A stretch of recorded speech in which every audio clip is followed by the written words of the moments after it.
Muy buenas, David. ¿Cómo estás? ¿Qué tal, Kilian? Bien, bien, bien por aquí, esperándote ahí.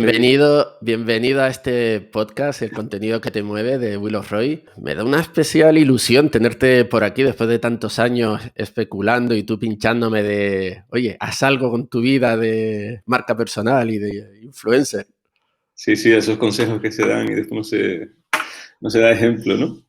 Totalmente. Para que la gente te conozca y que sepan un poquito de dónde vienes y tu trayectoria de los últimos años, más por la parte de amante del contenido y del vídeo, ¿no? Sabemos que tienes un perfil ahí muy emprendedor, que luego hablaremos de ello en la versión extendida del podcast. Me encantaría que contases un poquito, además que viene del tercer mundo que decimos tú y yo de broma, ¿no? De ahí de las Canarias. ¿Cómo has llegado hasta aquí? Pues mira, la verdad que he dado bastantes vueltas en mi vida. Bueno, he hecho la verdad que de todo. Empecé electrónica, auxiliar de administración, fui incluso futbolista, ajedrecista. Y empecé con la parte de vídeo porque hice unos cuantos cursos, la verdad que bastante improvisados porque tenía esa parte creativa un poquito con esa llamada interna. Y después de unos cuantos cursos tuve la suerte de entrar en un canal de televisión y empecé a hacer vídeo, sobre todo postproducción y motion graphics desde hace ya 15 años, ¿no? Después de conocerte a ti, qué mala suerte, eh, bueno, recuerdas que bueno, construimos un coworking, una especie de coworking juntos, de los primeros que habían aquí en Las Palmas, y bueno, esa mezcla entre la productora de vídeo que yo empecé a crear y la pasión que tenías tú por internet, pues creó una fusión interesante para empezar a ofrecer servicios de vídeo más orientados a startups, ¿no? Esto hace ya 12 años. Entonces montamos Motion for Startups, creamos vídeos explicativos todavía hacemos este tipo de vídeos para explicar cualquier startup en un minuto. Entonces el objetivo siempre era intentar reducir el contenido con la mayor efectividad, ¿no? Y ahí un poco estamos alineados con el contenido efectivo, con ustedes. Y bueno, después de casi 600 vídeos hechos para startups y empresas ya más tradicionales que empezaron a pedir este tipo de formato explicativo, pues lanzamos también Videolink, ¿no? Es una plataforma online de creación de vídeo, que ahora mismo tenemos casi 400.000 usuarios, que es un software para crear vídeo de manera fácil, como si fuera un Canva para vídeo.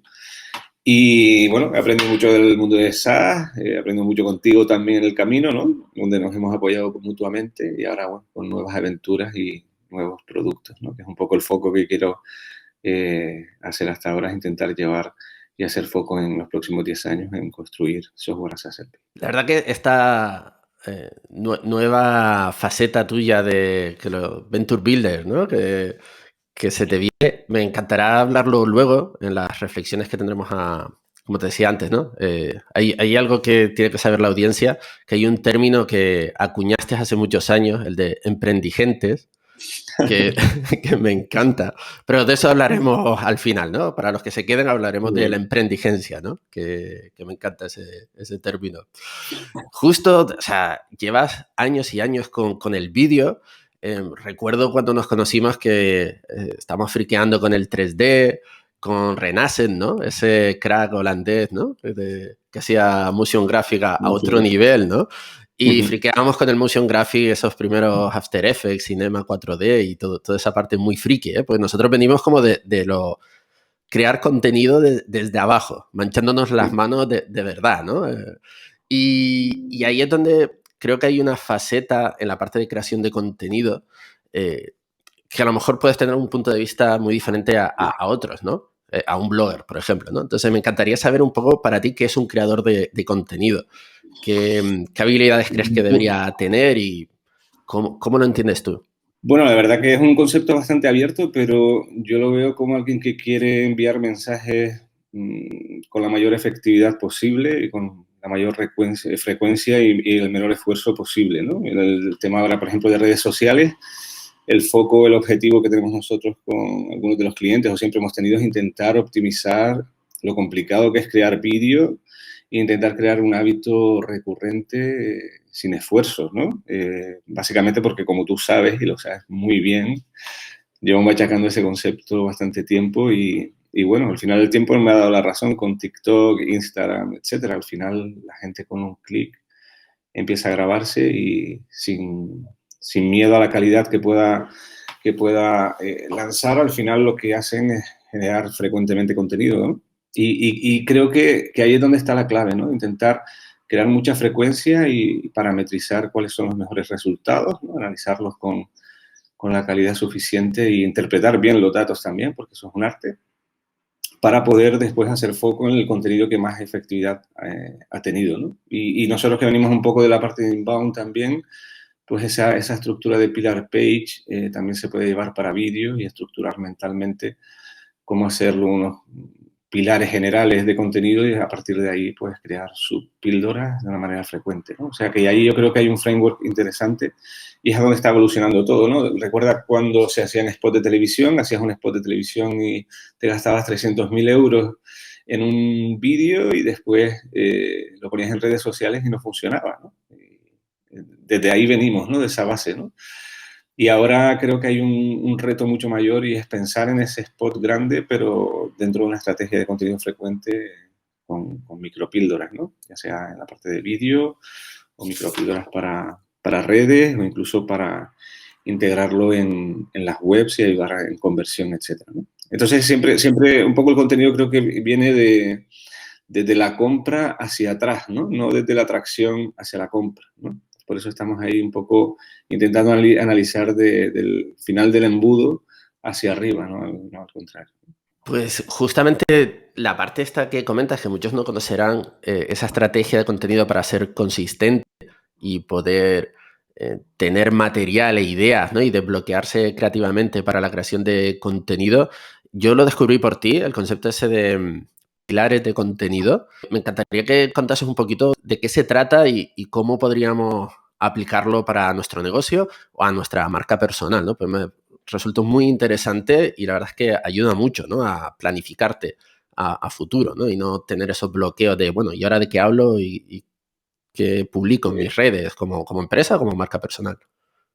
Es que ese es el problema, ¿no? Que tienen muchos creativos o gente de contenido que quiere, de alguna manera, crear un modo recurrente de generar contenido, ¿no? Entonces, por tener un poco de orden, primero nos pasamos en los OKRs, ¿no? Que son objetivos y resultados claves a 90 días del impacto que quieres generar con tu contenido y a partir de ahí planteamos una estrategia de pillar page, que bueno, es un concepto que inventó HubSpot y donde al final es enfocarte en los 4 o 5 grandes contenidos en un pillar page, es como un artículo enorme donde se habla de una temática como por ejemplo puede ser qué es el video marketing, ¿no? El otro puede ser errores frecuentes de video marketing y son conceptos muy amplios y dentro de los pillar page siempre hay una sección donde se profundiza en lo que le llamamos subtópicos, ¿no? Y a partir de ahí creamos una especie de árbol de contenido basado en pillar page, después tópicos y después subtópicos, ¿no? Como temas y subtemas, ¿no? Y a partir de ahí generamos esa red de contenido y ya el contenido básicamente se manifiesta, ¿no? No es forzarlo para SEO, sino realmente es intentar pensar en qué es lo que va a buscar tus usuarios a nivel de SEO e intentar responderles con contenido bien organizado, ¿no? Y estructurado. Vale, pero ¿haces un match de el mapa de keywords a nivel de SEO o lo trabajas más bien un poco más por fuera? Sí, O es en paralelo? Es decir, es algo que va conjunto. va en conjunto y hay una parte muy basada en que lo más importante es lo que atrae a los usuarios, ¿no? Por encima de la parte de keywords más técnica, ¿no? Entonces, al final nosotros obligamos a generar mucho contenido de calidad para que el usuario se mantenga dentro del artículo lo máximo posible o del contenido, que puede ser también contenido de pillar page, pero pensando en vídeo, donde al final lo importante es la calidad del contenido, ¿no? Por encima de las keywords, etcétera. Y básicamente ahí lo que descubrimos muchas veces, o no tan sorpresa, el tema de que las keywords, pues, a lo mejor es algo muy puntual o es un valor diferencial mínimo en comparación con un buen artículo y bien distribuido, ¿no? Que ahí también hay un debate interesante sobre calidad de contenido y buena distribución, ¿no? Porque da igual el contenido si realmente después no tienes la potencia o los canales para distribuirlo correctamente, o el contenido o el usuario al que va dirigido es muy específico y difícil de localizar. Entonces, por mucho contenido que tengamos y después no tenemos buena distribución, tampoco sirve Claro, de nada, ¿no? ahí claramente haces referencia a la parte también pagada, ¿no? Cuando dices de la distribución, ¿cómo lo entiendes tú? Una buena distribución del contenido. No, nosotros, a pesar de vendernos como empresa de inbound, nosotros para el inbound también metemos campaña de ads y hay un conflicto a lo mejor de nomenclatura, pero realmente para nosotros hacer campaña de ads en una fase de aprendizaje para nosotros es vital, es básica, ¿no? Básicamente porque muchos de los clientes que vienen a lo mejor están en un momento de arranque o no tienen los datos suficientes y necesitamos forzar con campaña de ads para saber cuáles son sus intereses y empezar a tener el primer contacto con ellos, ¿no? Y a partir de ahí, pues también en ciertos periodos del Customer Journey, ¿no? A medida que va el usuario viajando, pues se pueden forzar ciertas campañas con campañas de ads porque a lo mejor orgánicamente no tenemos demasiados datos y es una manera de adquirir más datos para tomar decisiones con mayor profundidad, ¿no? Pero creo que la combinación de ambas cosas no deberían de estar peleadas como están muchas veces defendiendo el inbound versus las campañas de ads o el outbound, etcétera, ¿no? Yo creo que al final esto es muy complicado, es muy, muy complicado para hacer un camino solo y yo creo que la clave es intentar combinarlos con honestidad y entre más datos tengamos y se pueda analizar mejor, pues más ventajas tendremos. Sí, tú lo decías mucho, recuerdo de la alquimia, ¿no? La alquimia que tienes que hacer, de la buena mezcla y justamente la parte de pagado, pues esa recomendación para acelerar, ser un catalizador para que oye, tu contenido de manera más rápida puedas validarlo y ver si te está funcionando y ir tirando por un lado u otro, ¿no? Al final las redes sociales además facilitan el pagado de una manera bastante económica y que la puedes optimizar bastante, ¿no? Con lo cual, pues el riesgo ese de tirar dinero, pues debería ser un riesgo bastante bajo, ¿no? La verdad que Y, muy, y muy es, recomendado eso. y es súper interesante lo del tema del concepto de también esa mezcla de, nos ha pasado, ¿no? Con muchos de los clientes que empiezan con muchísimas ganas para generar contenido y terminan muy frustrados porque no meten en su hábito la generación de contenido recurrente, ¿no? O el retorno de inversión que van teniendo es mucho más lento de lo que tenían en la cabeza o lo que le han vendido o han leído en un artículo previamente, ¿no? Entonces, ese crecimiento, ese crecimiento honesto de que esto es complicado y es complicado mantenerlo y es complicado mantener una frecuencia con cierta calidad, creo que es lo más consecuente a día de hoy porque después vienen las decepciones y la falta de alineación, ¿no? Ahí es donde hay un vacío enorme, ¿no? En ese entendimiento como cualquier cosa que cuesta, ¿no? Sí, yo siempre, no sé cómo lo has vivido tú, ¿no? Pero nosotros ahora que estamos arrancando nuestro propio universo de contenido y estamos empezando a trabajarlo, nos hemos puesto un plazo mínimo de 6 meses. No puedes pretender tener resultados a corto cuando estás iniciando una estrategia de contenido, de inbound marketing, porque tienes que aprender muchísimo e ir optimizando e ir mejorando, ¿no? Ir aprendiendo, midiendo, como dices tú. Tu experiencia en ese sentido, más o menos de los clientes que sí aguantan y entienden que es un medio a largo plazo, ¿cuándo empiezas a ver resultados en general con algunos clientes? O si quieres contar algún caso de éxito, Eh, pues... Básicamente es una evolución natural. Tenemos algún cliente de seguros, por ejemplo, que no entendía que el esfuerzo que suponía en vídeo iba a traer un retorno de inversión. Y ahora mismo cuando buscas en YouTube ciertas palabras claves que querían posicionar en artículos, pues al final han visto que también se han posicionado en Google, en YouTube, perdón, con una estrategia extendiendo un poco el contenido escrito, extendiéndolo y resumiéndolo en vídeos, ¿no? Intentar hacer como una estrategia de Pillar Page en paralelo, pero solo de vídeos, que acompañe la de artículos también, porque los vídeos van dentro, incrustados, ¿no? Y hay una combinación o un intercambio de backlinks, ¿no? Entre ellos. Y obviamente al principio es complicado porque estás obligando al cliente a cambiar sus hábitos, a tener que prepararles un plato. Nosotros intentamos agilizar siempre con el contenido ágil de generar, pero bueno, en este caso el cliente insistió mucho en, mira, yo voy a hacer el esfuerzo, pero con la experiencia que tengo sé que es agotador y en el tiempo va a costar. Y bueno, el resultado fueron unos 50 vídeos y bueno, casi el 70% están posicionados en las primeras páginas, en los primeros puestos en YouTube, ¿no? Es súper complicado porque en el tema de los seguros es bastante complicado posicionar esas marcas. Y de hecho, si hubieran seguido con esa estrategia, hubieran seguramente triplicado hasta ahora el posicionamiento. Es una realidad y se puede demostrar al 500%, ¿no?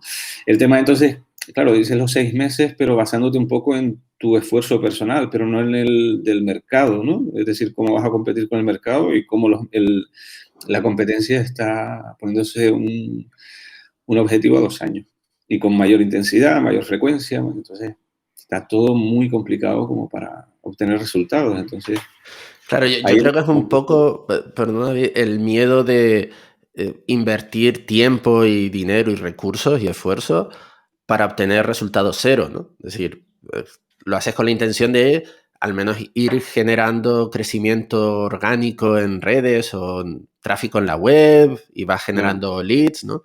Eh, te da Hombre, ese... yo estoy ahora en el punto de entrevistado, pero sabes que esto lo hemos discutido muchísimas veces, de dónde hubiéramos estado hace 10 años si hubiéramos tenido Si hubiésemos esa, seguido más bien, ¿no? esa Bueno, frecuencia, ¿no? no lo saben, pero... No lo sabemos, pero posiblemente eh, con la intensidad correcta hemos visto muchos casos que en 6 meses y con cierta asiduidad se consiguen resultados evidentes, ¿no? Entonces, ahí siempre hay una sí, percepción, una intuición de, joder, me podía haber ido mucho mejor en muchas cosas, ¿no? A nivel personal, a nivel de la marca.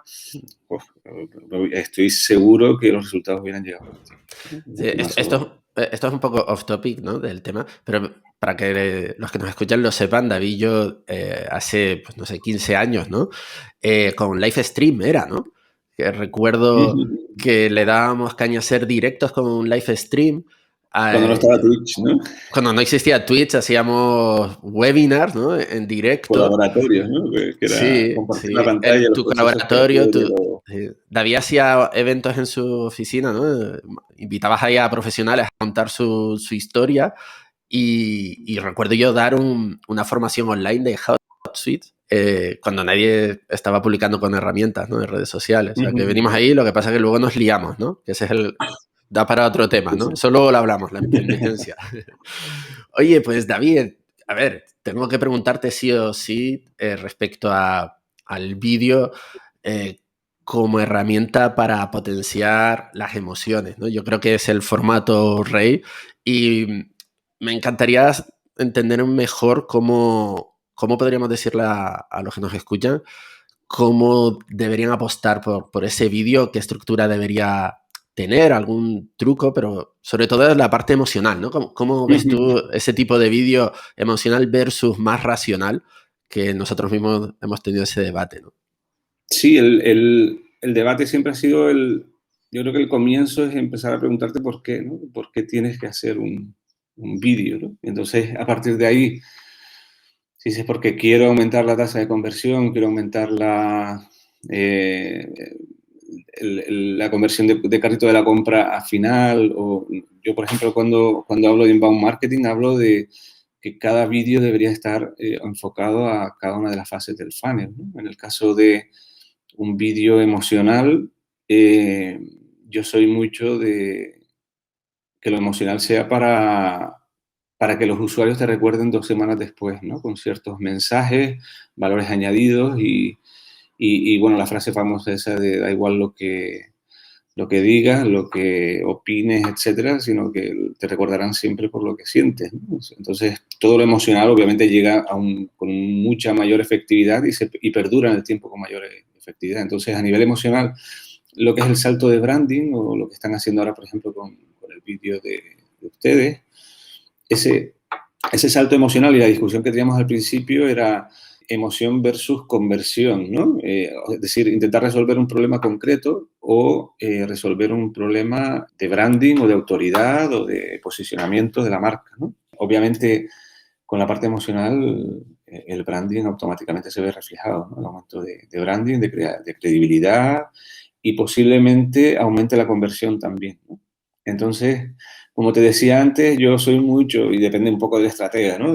Yo soy mucho de intentar localizar el problema dentro del embudo o el customer journey, da igual cómo le demos el nombre. Lo importante es localizar por qué, es decir, qué es lo que quieres resolver y por qué, ¿no? Y también los recursos que tienes, porque no muchas veces puedes hacer un vídeo emocional con la creatividad suficiente como para que compita con un vídeo más orientado a conversión, es decir, a resolver un problema concreto que tiene el usuario a la hora de tomar una decisión de compra o de conocer un producto, pero de una manera mucho más específica, ¿no? O con esa estructura de problema, solución, cómo lo solucionas, conclusión y call to action, ¿no? Que llevan muchos vídeos de aumento de conversión en las webs.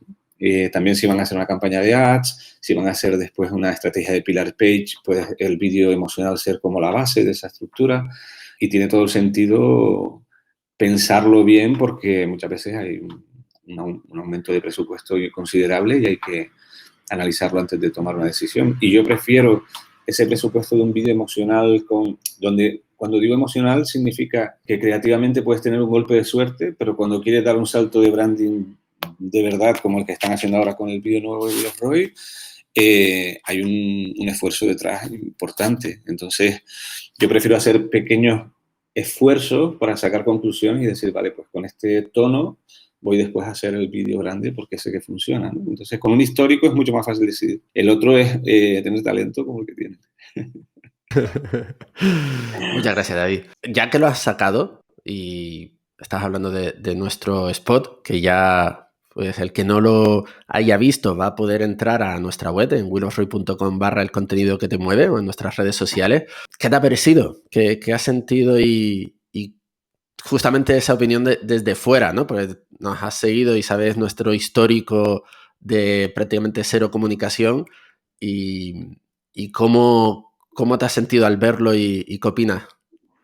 Hombre, a mí personalmente ese tipo de vídeo me llega, obviamente porque genero contenido y va orientado a gente que genera contenido, que estamos un poco olvidados, siempre estamos detrás de la cámara, ¿no? Entre comillas. Cuando generas un vídeo orientado a tu problema, a tu solución, pero de una manera más creativa, es decir, más poética quizás, porque el vídeo la verdad que llega a emocionar. A mí me encanta el mensaje final, ¿no? Que es intentar posicionar la marca en el corazón ¿no? del buyer persona que tienen, ¿no? Y obviamente ahí detrás hay un trabajo y hay un copy súper bien estructurado, con una evolución, también a nivel de planos, crecimiento de la intensidad en cuanto a la velocidad de la locución, la música, etcétera. Creo que está bastante bien y sabes que tengo bastante experiencia detrás y es complicado también con los recursos que han tenido intentar conseguir un vídeo de esa manera, ¿no?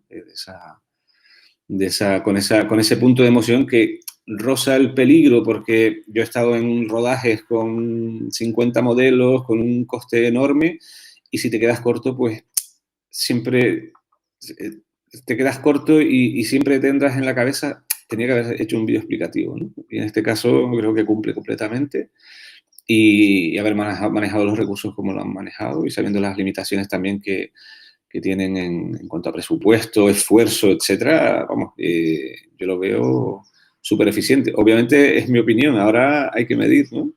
Hay que medir Sí, y ver un poco el retorno de le inversión y haremos, sí, espero que no sí. sea el de, joder, tenía que haber hecho un vídeo explicativo Pero no, al final es como hacer una web, es decir, tienes que tener una web.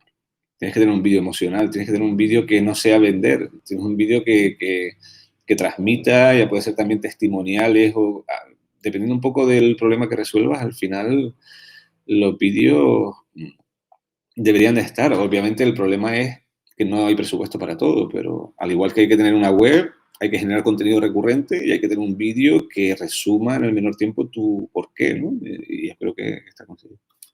Justo hay un punto ahí importante que es el desechar las opciones creativas, ¿no? Cuando no tienes recursos infinitos, ni tiempo infinito, ni todas las manos posibles, tienes que elegir, ¿no? Entonces creo que te habrás enfrentado más de una vez con un cliente que le has propuesto alguna idea y al final se quedó en el cajón, ¿no? Y te habrá dolido ese momento de desechar esa idea. Y entonces, ¿te recuerdas alguno en especial de, oye, un cliente que no supo verlo y que con la misma, pues, más adelante la competencia a lo mejor hasta sacó algo similar y lo petó, ¿no? Esas Mm, ideas que nunca han salido, ¿no? No, o sea, me ha pasado y forma parte al final que te rechacen las ideas del proceso creativo, obviamente, y es algo que lo tenemos bastante interiorizado y no lo vemos como un no, el cliente no tiene ni puta idea, sino que realmente cuando tú estructuras bien el porqué, el buyer persona, el job to be done, etcétera, el copy normalmente se manifiesta, ¿no? No es un golpe de no debería ser un golpe de, vale, un 10% sí puede ser un golpe de suerte, pero el 90% de los copies deberían de estar argumentados en base a el trabajo previo que resuelve el problema, ¿no? El vídeo en este caso, ¿no? Por lo tanto, al igual que, bueno, y tú has visto presentaciones de logotipos, ¿no? Que cuando argumentas el proceso creativo para después enseñar la propuesta final, muy pocas veces dices, cuando te lo estructuran bien, muy pocas veces dices, pero no es lo que esperaba, porque realmente lo estás viviendo en el proceso, te están argumentando y estás diciendo, esto es un resultado de un trabajo previo y de una evolución natural creativa, pero no debería ser un golpe creativo. Entonces, cuando se pierde información en el camino, es cuando hay problemas, ¿no? En cuanto a que te cierren los copies y la frustración, etcétera. Un cliente puede ver el logo final y decir, mira, es que me recuerda al vídeo y tú no lo tenías en cuenta. Pero normalmente suelen ser accidentes o temas de ego, etcétera, que están fuera de nuestro control. Entonces, todo lo que está fuera de nuestro control debería afectarnos, ¿no? Aunque duele en el fondo, pero forma parte de la lucha continua, ¿no? Y sobre todo que cuando ellos dicen, no, es que yo lo haría así, si no tienes argumentos para rebatirlo, ahí es cuando a lo mejor te quedas cojo también y bueno, tú quieres decidir, tienes una decisión. O sea, si el cliente decide al final, que sepa por lo menos que es una decisión de él, ¿no? Y si no hay resultados por X cosas, pues también que esté argumentado desde tu punto de vista y bueno. Creo que has dado un punto interesante que es el briefing, ¿no? ¿Cuántos proyectos a lo mejor se han ejecutado creativamente de una manera porque a lo mejor el briefing no estaba bien definido o el cliente ni sabía lo que quería y al final es casi una pérdida de tiempo de ir, venir, volver y ahí el Sí, ya briefing, sabes creo que que eso da para podcast también, ¿no? Para un da capítulo para especial de podcast, porque hacer un sabes buen briefing, ¿no? Creo que es que ahí, clave, ¿no? ahí está dando bueno, lo más importante ahora mismo para nosotros es detectar los malos clientes, ¿no? Y cuando digo malos clientes no significa que no tengan dinero o que tengan mucho ego o que piensen que tienen ideas sobre algo y después no la tienen. Es decir, no va por ahí. Es un tema de que cuando te piden una web no entiendan el proceso natural para llevar una web o qué problemas puede encontrar en el futuro a nivel de escalabilidad, etcétera. Entonces, hacer una web es fácil, pero mantenerla en el tiempo y que sea lo que llamamos el Growth Driving Design, ¿no? Que crezca de una manera sostenible, es otra liga, ¿no? Entonces, cuando ellos no vienen de esa cultura, no han tenido experiencias malas anteriores en una mala gestión de la base de datos o temas de automatización, integración de terceras plataformas que después ya no son compatibles, etcétera, ahí te vas dando cuenta que son alertas para detectar qué puede ser un mal cliente para ti, ¿no? Y que en el desarrollo de la cuenta vas a tener problemas y un briefing es vital para detectar ese tipo de problemas, ¿no? Y sobre todo cuando después son proyectos de 1 año, 2 años y hay una desalineación y te puede costar incluso el desarrollo de la agencia. Entonces, ahora estamos más que nunca sensibles a ese tipo de alertas, ¿no? Y también nosotros aprendiendo que, bueno, que es imposible detectar todo al 100% desde el principio, ¿no? Pero por lo menos intentar crear un sistema para detectar posibles problemas en el futuro a la hora de desarrollar las cuentas, ya sea por un vídeo, ya sea cualquier tipo de creatividad al final. Justo la parte de Inbound Labs, de Inbound Labs Hispanic, ¿no? Que perteneces al grupo de Inbound Labs. Sé muy bien que hacen un planteamiento de agencia muy diferente. Si hay otras que están empezando o que lo están haciendo a una escala mucho menor, con todo el mundo de freelance o teletrabajando, ¿no? De trabajo en remoto. ¿Qué has aprendido? O sea, ¿cómo en estos años? Porque me lo has contado y creo que es una pasada los números que están manejando, el número de personas, la metodología que hay detrás y me parece fascinante y creo que es muy interesante. Así que si nos Sí, cuentas un poquito cómo lo habéis hecho, el secreto. bueno, al final bueno, yo conocí al CEO de Inbound Labs aquí en Canarias, que era nómada digital, estuvo un par de años viviendo aquí. Él es alemán, pero bueno, vendió su empresa en Google en San Francisco, lleva 20 años en el mundo SaaS, y después montó una agencia hace 8 años aproximadamente, que ahora gestiona unas 300 personas trabajando en remoto.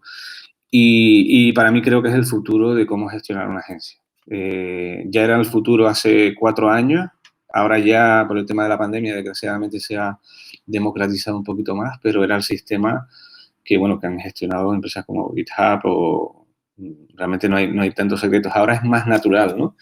Pero realmente el tema de trabajar en remoto está bien, pero lo importante es cómo se gestiona a nivel interno. Y ahí es donde un poco marca la diferencia respecto a otras agencias que he visto cómo se gestionan o que lo han tomado como moda, etcétera, ¿no? Y también hemos tenido diferentes baches a la hora de gestionar cosas como herramientas que utilizamos.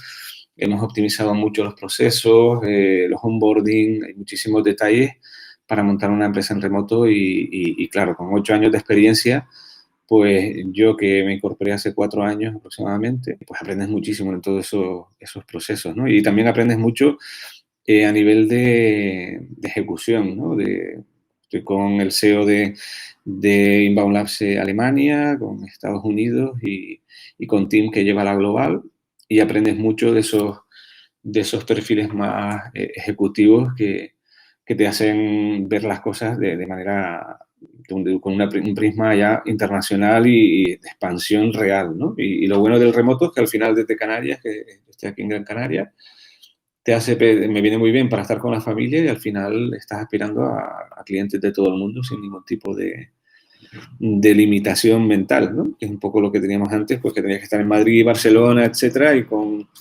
este chip que se está haciendo realidad, que se puede acceder a clientes de todo el mundo desde aquí, y casi todos son de clientes de Sudamérica, por lo menos en nuestra sede, ¿no? Crear una agencia desde cero y ponerla a 300 personas teletrabajando me parece una locura, ¿no? Y tú ahora mismo ya llevas varios años. Dentro de toda esa locura que has estado viviendo, si ahora pudieses hablar con el David Macías que empezó en la agencia, ¿qué 3 cosas le dirías para no cometer esos errores o esas decisiones que dices, ups, esta la he aprendido, aquí me llevo, aquí me he llevado una buena, ¿no? O sea, Claro, el que... tema es que yo empecé con servicio, con las productoras, ¿no? Audiovisuales, con Motion for Startup era servicio también. Videolin ya era un software as a service, entonces era producto. Y después volví a servicio con Inbound Labs y ahora estoy volviendo otra vez a SaaS, ¿no? Entonces estoy continuamente combinando y dentro de Videolin, aunque fuera un producto, también hacíamos servicio. Entonces, ese baile entre servicio y producto creo que ha sido un aprendizaje imposible de detectar, sobre todo la experiencia que hemos tenido, ha sido imposible de aprenderla antes, ¿no? Es decir, cada uno de los productos que hemos vendido se aprende algo y de todos los servicios se aprende algo, ¿no? Cuando ya te coge con cierta madurez y la experiencia previa y montas una agencia de este tipo, la parte, de lo que más he aprendido a gestionar personas, ¿no? A gestionar personas, alinearlas en un contenido, salirme un poco de las microtareas y no estar en el día a día de todos los clientes porque no hay una manera eficiente de crecer si no estás pensando en cómo crecer la empresa. Y hacer crecer la empresa es un pensamiento único que se subestima, pero realmente por eso es como los árbitros de fútbol, ¿no? Que los buenos árbitros de fútbol son los que no se notan durante el partido, ¿no? Y eso yo creo que un buen SEO, ¿no? Y lo que he aprendido es a ser mejor SEO y a liderar más. ¿Por qué no lo había aprendido antes? Pues básicamente porque no tenía un reto tan grande como el que tengo ahora de hacer crecer una empresa en remoto, de aspirar a clientes a nivel internacional. He tenido la oportunidad con Videolink, pero estamos hablando de contratos muy grandes que hemos tenido y que la responsabilidad es mucho mayor, ¿no? Entonces, yo lo que le diría sería, ten paciencia, ¿no? Ten paciencia y inteligencia emocional para entender que en un año una agencia no funciona. Funciona en 5, 7 años aproximadamente. Es cuando ya empiezas a lidiar un poco ya y a oler un poco los peligros antes de que lleguen, ¿no? Y sobre todo cerrar con clientes de calidad, no cerrar con clientes donde a lo mejor con su empuje y tus ganas de vender, pues al final pues terminas cerrando y te metes en un mal cliente y tú en dar un mal servicio. Entonces también no meterte en donde no puedes dar un buen servicio, ¿no? Esa es un poco la... Entonces ahora estamos midiendo muy bien lo que cogemos con mucho cuidadito, ¿sabes? Para dar un buen servicio y crecer con calidad, ¿no? Porque si no es imposible. Y también la aglomeración de freelance que tenemos con los que trabajamos y con los que nos sentimos cómodos, el 80% más o menos están fijos en muchos proyectos y el 20% los vamos incorporando dependiendo del proyecto. Entonces, ahí hay que tener cuidado con lo que cogemos para que ese 80% se sienta cómodo y el 20% pues sea puntual, ¿no? Esa es un poco la... Y no incorporar gente nueva que no ha trabajado junta de repente en un proyecto donde no están alineados, ¿no? Ahí es donde también hemos cometido muchos errores y donde, vamos, por ahí no vamos a pasar más ya por salud, ¿no? Sí, la salud mental, ¿no? De gestionar tantas y tantas personas, proyectos, problemas. Hay un tema un poco escabroso en el mundillo del inbound marketing y de las agencias. Visto Uh-huh. desde fuera, quería saber tu opinión de esa batalla encarnizada que hay a día de hoy entre HubSpot versus Salesforce y, bueno, puntos suspensivos, ¿no? Me gustaría saber tu opinión, cómo lo estás viendo, la tendencia del mercado, si al menos desde fuera, pues parece que Salesforce tiene su nicho, bueno, la parte está mucho más enterprise de grandes Uh-huh. compañías, pero me gustaría saber tu opinión, porque creo que, bueno, HubSpot últimamente está haciendo muchos cambios y está haciendo cada vez más daño, ¿no? A Sí. Salesforce y a esas grandes marcas o grandes corporaciones que son internacionales, ¿no? Sí, bueno, yo creo que pasa por los dos lados, ¿no? Hay una lucha ahí bastante orgánica y también están apareciendo nuevos software o nueva combinación de software, ¿no? Que se empaquetan y, y que al final resuelven de alguna manera, ¿no? O a lo mejor de una manera menos sostenible en el tiempo, pues lo que necesita el cliente, ¿no? Entonces, al final nosotros estamos muy enfocados ahora en clientes enterprise que tengan multidioma, etcétera, es un foco que tenemos bastante claro desde hace tiempo.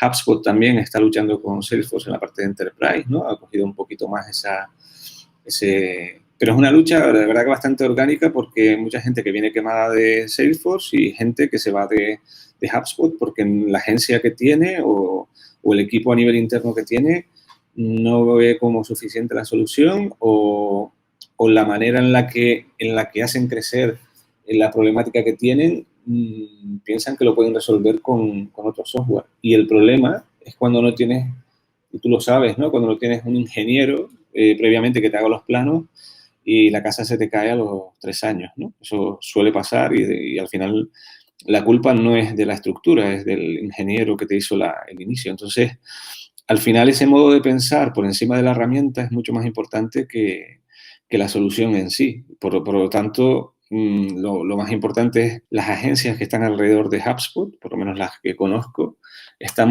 HubSpot trabaja profundamente en la continua educación de cómo gestionar a los clientes, ¿no? Porque al final es lo que le interesa a HubSpot también, que el cliente se mantenga el mayor tiempo dentro del software y que resuelva sus problemas. Entonces, ahí creo que están los pros y los contras. Salesforce a lo mejor está más orientado a la parte de ventas pura, ¿no? Equipos comerciales, etcétera. pero para nosotros, obviamente hablo desde cierta ventaja, pero conociendo en profundidad HubSpot, creo que va a dar bastante guerra a los próximos 5 años y creo que dentro de poco va a haber un cambio considerable y va a haber un cambio inteligente para aspirar a un mercado mucho mayor. O sea que no te puedo contar mucho porque es confidencial, pero va Me a haber tendrías que muchos matar, cambios ¿no? dentro de poco, sí. Dentro de poco va a haber muchos cambios y va a ser sobre todo accesible a más tipos de empresas. Obviamente ahí tenemos el peligro de conseguir clientes a lo mejor con menor coste adquisitivo, o sea, que tengan menos presupuesto, etcétera. Pero va a ser interesante porque muchos de los clientes que antes no podían ahora van a poder aspirar a tener Bueno, HubSpot y todo ese.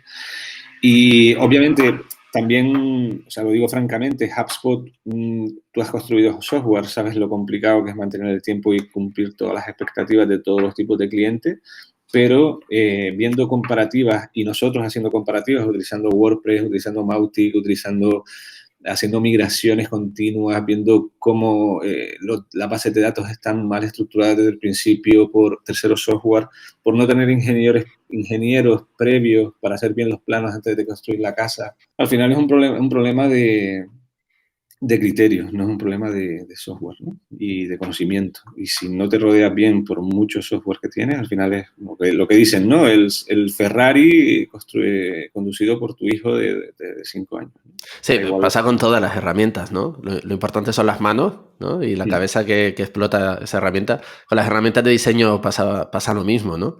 Sí, sí, no, y Herramientas lo de de WordPress, 3D, ¿no? O ¿no? sea, lo de WordPress O- que cubre obviamente una serie, estamos hablando del 50% de Internet, ¿no? Ya creo que de las webs, ¿no? No, es indiscutible que resuelve, pero estamos hablando de otro tipo de problemas. Ese es el tema, que la gente compara sin entender cuál es el problema. Entonces, si no sabes el por qué, ya empezamos mal la conversación. Yo he visto a gente comparar Trello con HubSpot o Notion, ¿no? Es que Ya, sí, está no, claro no, que hay un no sesgo ahí entienden. de entender bien qué Claro, hace claro. HubSpot, ¿no? Y bueno, bueno, particularmente nosotros si estamos usando HubSpot, pues justamente facilitaba muchos puntos de la gestión de ventas, CRM, marketing, Ujú. newsletter, ¿no? Hombre, sabes que me gustaría que ajustase un poquito el precio del plan de marketing y pusiese en TESA B, te lo dije hace Estamos unos días. enfocados a otro tipo de clientes, lo Sí, siento. ya. Hay que crecer, hay que crecer. Bueno, estamos entrando al final de esta primera parte del podcast, David. Vete preparándote porque se A ver, a ver, a acerca ver. el momento bueno que me gusta del sprint rápido de preguntas. Pero antes de esa etapa, de esa fase, vamos a... Me gustaría que entrases un poquito en la parte eh, jugosa de agencia de algún caso de éxito que nos pueda, no diciendo a lo mejor nombres, ¿no?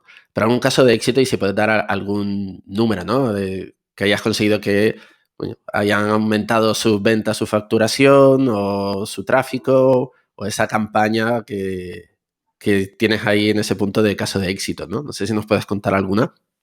Sí, bueno, para nosotros, por ejemplo, el reto que tenía técnico World Vision, que es una de las grandes ONGs que hay a nivel global, creo que es la quinta que más factura, no sé si 2.500 millones o una cosa así, tenían el reto de fusionar todas sus webs de Sudamérica, creo que eran más de 5 países, en una sola cuenta Enterprise de HubSpot, ¿no? Y ahí la verdad que el reto tecnológico, porque cada país tiene su propia pasarela de pago, tiene su propia idiosincrasia, integraciones API de bancos, había una complejidad técnica enorme.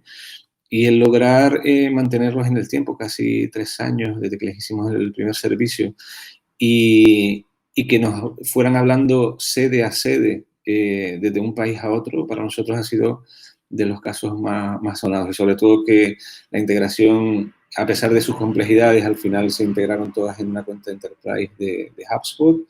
Y a pesar de ellos tener su propia agencia de marketing, etcétera, para llevarles el marketing, la parte técnica estamos bastante contentos porque, bueno, al final nos especializamos un poco en esa parte de migración en los últimos 2 años y de traer toda esa problemática de fuera, intentar implementarla en un solo sitio, ahí es de los retos donde estamos más especializados, ¿no? Y es de lo que estamos más contentos porque al final el cliente está contento, nos sigue solicitando nuevos servicios y el modo de trabajar que tenemos en Slack y trabajando en remoto, al final ha sido un valor añadido para tenerlo dentro de Slack y ir oliendo sus problemas, ¿no? En el día a día, etcétera, ¿no? Que es mucho más complicado cuando a lo mejor tienes reuniones físicas puntuales, etcétera, ¿no? Y al final esa, la magia creo que está en cómo agilizar la comunicación dentro de Slack para ver las oportunidades de upselling o de cross-selling, etcétera. Y ellos que nos vean como un atajo para solucionarle problemas, ¿no? No tener que estar entre varias agencias pidiendo presupuesto, etcétera. Directamente envían, ya necesito hacer un vídeo para esto y directamente automáticamente en menos de 2 horas se le hace el presupuesto. Esa Entiendo que agilidad.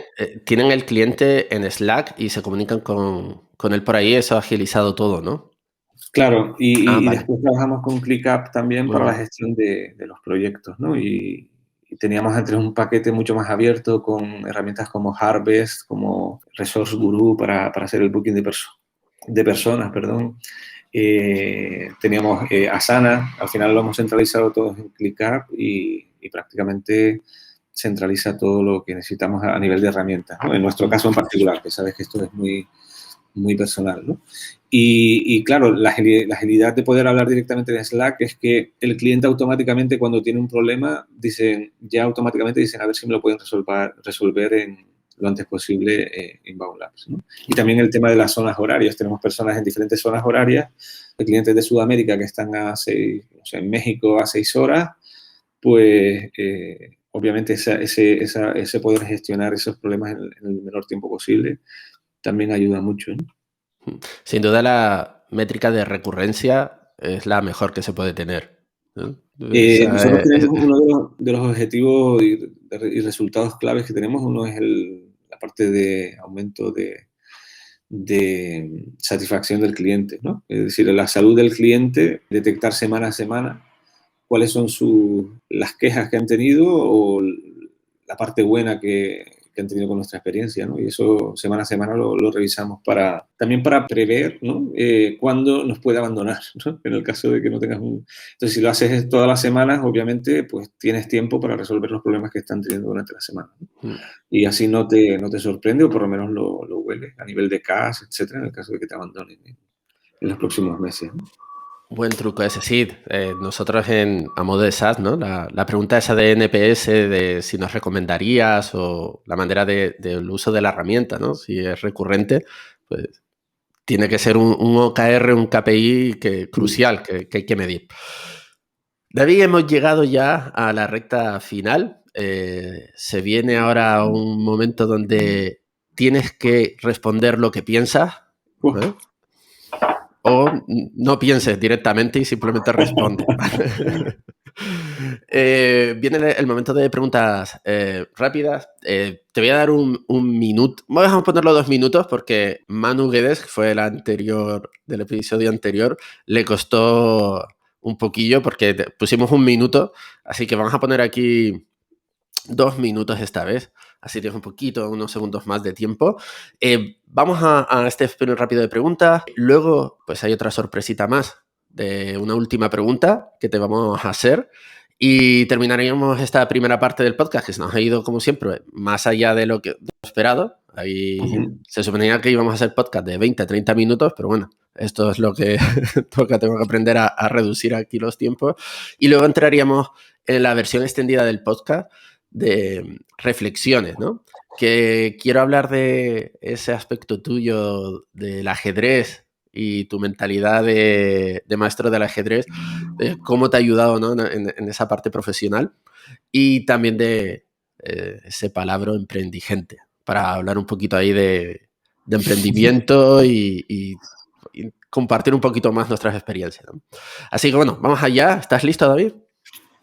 Sí. Sí. Vale, espérate, pongo aquí pantalla completa y empezamos. Un jugador de ajedrez. Bobby Fischer.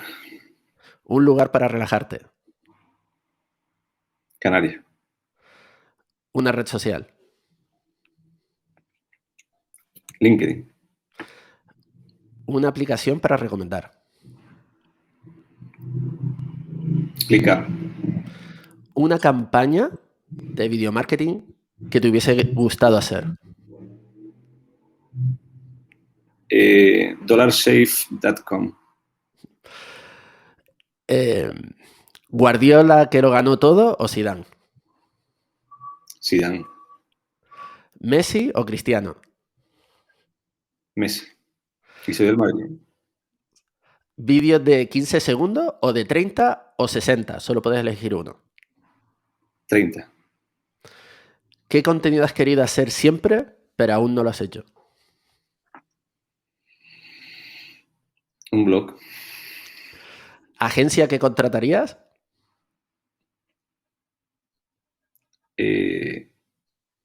La de Hawkers. ¿Marca en la que te gustaría trabajar?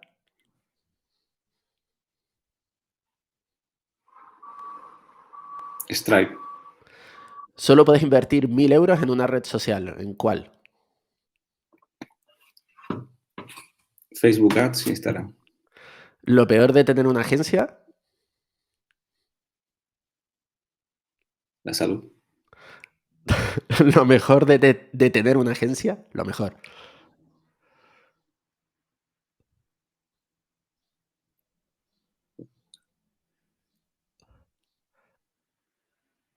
La gente con la que trabaja. ¿Y qué te hace feliz?